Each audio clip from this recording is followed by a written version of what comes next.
You know, sometimes the stories that come to me are the ones that strike the deepest chords inside, the kind that make you sit in silence and ask yourself, if it were me, what would I have done?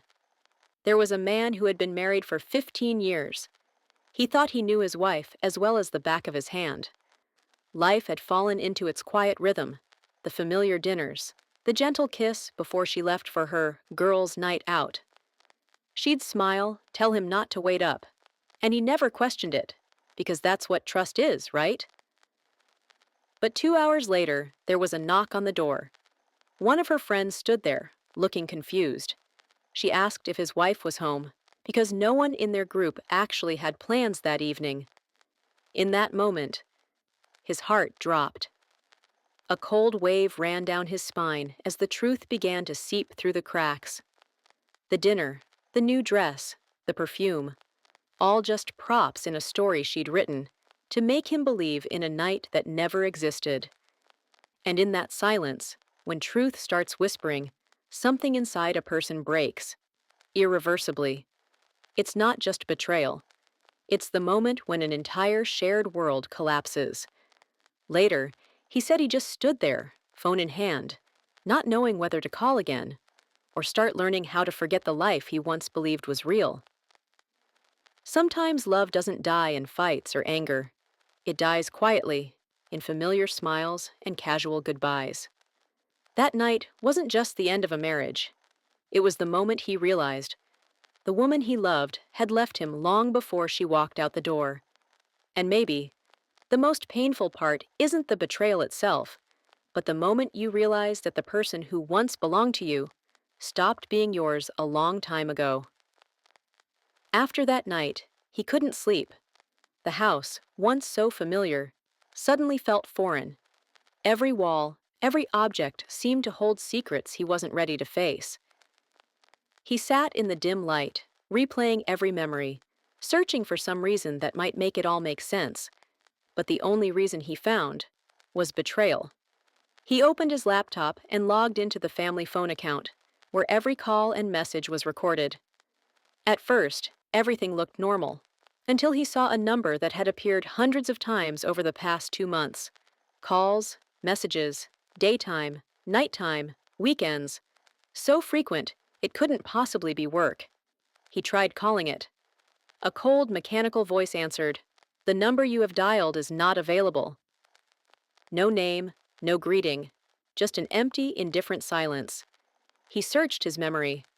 2 months ago, they'd had someone come to fix the air conditioning. A team of technicians, faces he barely noticed. He vaguely remembered the main guy. Solid build, easygoing voice. Then, digging through the drawer, he found the receipt. He compared the phone number printed on it to the mysterious one on the call log, and his heart stopped. They matched. Perfectly. That moment, his world collapsed all over again. But this time, it wasn't doubt anymore. It was the naked truth. The man who once stepped through his front door, smiled politely, and asked to borrow an outlet, was the same man texting his wife every night. He reopened the location sharing app, the one he and his wife had installed for safety. She'd turned it off tonight, but the old location history was still there. And heartbreakingly, one address appeared over and over, a small house, 35 minutes away. A place he had never been. Suddenly, every puzzle piece fell into place. The nights she said she was working late, the long trips to the market, the evenings she claimed to be stressed from work. He realized he hadn't been blind. He had just trusted too much. Trusted so deeply that he never noticed the woman beside him had already taken part of her heart somewhere else. In that quiet room, he sat staring at his glowing phone screen, the silent evidence of betrayal. And he understood. Sometimes the truth doesn't need to be spoken. It reveals itself, line by line, number by number, colder and clearer than any confession. He waited for her to come home. The house was dark, except for the faint kitchen light casting shadows on the curtain, swaying gently in the night breeze. When the door opened, her familiar footsteps echoed, soft but cold. She walked in wearing different clothes. Gone was the dress he'd complimented earlier. Now she wore a simple sweater, her face calm, as if returning from an ordinary evening. She froze when she saw him. "You're still up?" Her voice trembled, just slightly. He looked straight into her eyes and asked slowly, "How was your night with the girls?" She replied quickly, "Good. We talked too much, so I turned off my phone." He nodded, calm, almost eerily so. "Strange," he said. "One of them stopped by tonight. She said there was no plan to meet up." The air froze. Her eyes faltered, and for a split second, he saw something break in them. Not guilt, but the raw, silent acknowledgement of truth. She took a deep breath, then said flatly, "Fine. I wasn't with them. I was with someone else. And, say whatever you want to say." He asked, "Why?" She shrugged, her eyes cold as steel. "Because I'm bored. Because you are boring. Because this life has nothing new. You work, I work, everything repeats. I just wanted to feel alive." His fists clenched so tight his knuckles turned white. "And the 15 years we lived together? What about that?" She answered softly, as if stating a simple fact. "Maybe that was just habit." "You call it love. I'm not so sure anymore. No tears, no apology, just indifference, the kind that kills love faster than betrayal ever could." And when she turned and walked toward the empty room, he realized it wasn't just their marriage that ended that night. The woman he once loved had already died inside him long ago. The next morning, the house that once felt warm was filled only with the faint sound of a spoon against a porcelain cup. She sat there, sipping her coffee, as if the brutal conversation from the night before had never happened. He, on the other hand, was silent, unnervingly calm. No shouting, no breaking things, not a single harsh word, just eyes that had turned cold. He understood something clearly. Violence could ease anger for a moment, but it would cost him everything. Reason, painful as it was the only thing keeping him standing.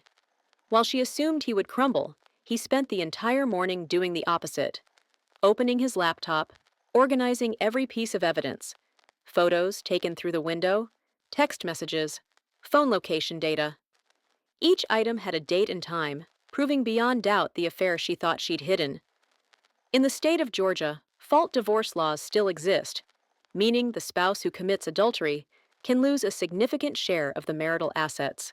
And he knew that. He didn't need revenge through pain, only through justice. When he filed for divorce, he said little. The attorney didn't have to ask many questions. One glance at the file was enough to understand. This was a man who had endured enough, and now chose to walk away with dignity. Months later, the court case was over. He kept the house, once a home, now a place to rebuild. Most of the shared savings and property were awarded to him in a 65-35 split. As for her, she was left with the car, a bit of money, and an emptiness that nothing could fill. There's no real victory in a divorce, but he knew he'd done the right thing. Because sometimes the strongest way to answer betrayal is to walk away.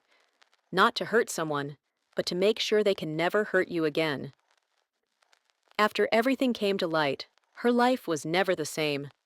The name that once stood for the devoted wife, the reliable coworker, now followed her with sympathetic glances and whispered conversations wherever she went. At work, no one confronted her, but everyone knew. Rumors spread faster than any excuse she could offer.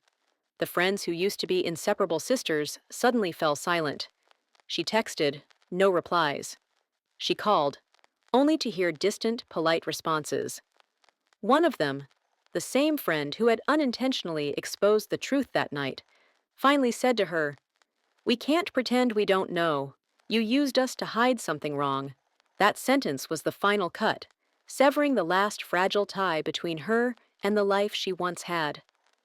She moved out of the old house, not because she'd stopped loving him, but because she couldn't bear the memories that still lingered in every corner. Each room was a reminder of what she had lost and could never regain: trust, respect, and herself. As for the air conditioning repairman, the man who once made her feel alive, he faded from her life just as quietly as he had entered it. No ties, no promises, only emptiness. At night, she often sat alone, watching the streetlights spill through the window, thinking about everything. She once believed that freedom was what she truly longed for, but now, in that suffocating silence, she finally understood. The scariest thing isn't losing someone else, it's losing yourself while chasing a fleeting feeling. From a psychological perspective, this story isn't just about betrayal. It's a clear portrait of what I call emotional detachment in marriage, a quiet disconnection that doesn't happen overnight, but builds slowly through years of silence, repetition, and unspoken emotions. Two people who once loved each other deeply now share the same house, but no longer share the same heartbeat. They don't fight much, but they also don't truly talk. Dinner becomes quieter. Touches feel rehearsed. When emotions are no longer nurtured, the emptiness begins to seek its own way of being filled. Sometimes through work, sometimes through a phone screen, and sometimes through a stranger. For the wife in this story, boredom was the sweetest poison. She didn't leave because she stopped loving him. She left because she wanted to feel seen, wanted, alive. And the husband, he trusted too much in stability. He thought that as long as there were no arguments, their marriage was fine. But peace isn't the same as silence. Sometimes, silence is the sign that two souls have stopped reaching for each other. In marriage counseling, I've often told couples, distance doesn't begin when someone cheats. It begins the moment you stop listening. If one person feels lonely in their own home, the third person isn't the cause. They're the consequence. And the tragedy is this: when emotions die, love doesn't die because of betrayal. It dies because of indifference. There's an ironic pattern I've seen repeat in countless marriages. When couples stop arguing, they think it's a sign of peace. But often, it's a sign that silence has started killing the relationship. In the early years, people argue because they still care, because they're afraid of losing each other. But when the arguments fade, when every conversation becomes a polite nod, that's when the heart has already withdrawn from the dialogue. And marriage, without emotional connection, becomes nothing more than a shell made of duty and habit. The husband in this story believed that the calm between him and his wife was proof of a strong marriage. But in truth, they were simply living parallel lives. Two lines that would never meet. No more small questions. No more compliments. No more searching eyes across a familiar room. The silence made no sound, yet it slowly eroded their love, like wind carving stone, quietly and mercilessly. And the wife, she didn't leave out of hatred. She left because she could no longer feel who she was within that marriage. And instead of confronting that emptiness, she ran into the arms of someone else, where at least for a fleeting moment, she could still feel alive. That's the silent disease of so many long-term marriages, when two people still eat together, still sleep side by side, but are no longer truly together. And by the time they realize it, love hasn't died because of betrayal. It has died from indifference that lasted too long. When everything was over, he looked back, not with hatred, but with the clear-eyed calm of a man who had learned the hardest lesson of his life. He understood that human intuition is rarely wrong. We just choose to ignore it because we fear the truth. He had felt it, those moments when she grew distant, the fleeting look in her eyes when he entered the room, the nights she came home late with tired excuses about working overtime. They were all signals, but he chose to believe instead of question. He believed that trust was the foundation of marriage, but now he knew. Trust doesn't mean blindness. When the truth finally surfaced, he didn't let anger take over. He knew one reckless act could destroy everything he had built. So instead of rage or revenge, he faced it with reason.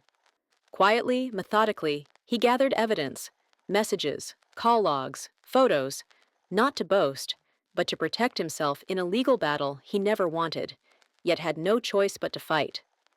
And in the state of Georgia, where he lived, default divorce laws became his shield.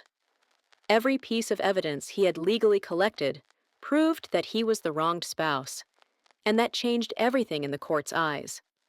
But beyond the division of property, the real lesson he took away was this: calm is the strength of the broken.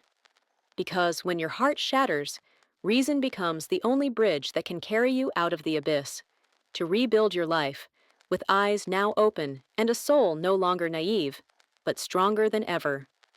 What haunted him most wasn't the image of her with another man. It was her chilling indifference when the truth was laid bare. No tears, no apology, no trace of regret. She just stood there, looking at him with empty eyes, as if everything they'd ever shared, every year, every memory, every promise, had never truly existed. When he asked, "Why?" she didn't look away. She didn't try to justify or soften it. She simply said, almost casually, "Because I wanted to. I was bored. And I don't owe you an apology." That single sentence cut deeper than any lie ever could. It made him realize a painful truth. Betrayal doesn't always come from deception. Sometimes it comes from apathy. Because when love dies, compassion dies with it. And that indifference, cold, unfeeling, final, hurts more than betrayal ever could. He finally understood that their marriage hadn't fallen apart because of a third person. It had been cracking for years. He just hadn't been brave enough to see it. She had left him in her mind long before she ever walked out the door. Every lie, every late night at work, every hollow embrace, they were simply the closing lines of a story that had ended long ago. And that is the deepest kind of pain. Not losing the person you love, but realizing they'd already disappeared from your heart long ago. You just refuse to see it. Betrayal can make you angry, but indifference makes you silent. Because when the person who once meant everything to you becomes indifferent, the pain is no longer a storm. It's a long, endless winter, quiet and cold down to the bone. And when every story finally ends, what lingers isn't blame. It's the lesson about how we treat each other in marriage. Love doesn't die overnight. It dies slowly, bit by bit. When we stop listening, stop reaching out, stop asking, "Are you okay today?" I've always believed a marriage can't survive on routine alone. It needs to be nourished by presence, not just being under the same roof, but truly being there, with your heart. It needs honesty in conversation, a hand to hold in silence, and the courage to still see, in their eyes, the reason you chose them in the first place. The wife in this story lost that, and in doing so, lost herself. The husband, he isn't just a victim. He's a reminder to all of us. When something feels wrong, don't ignore it.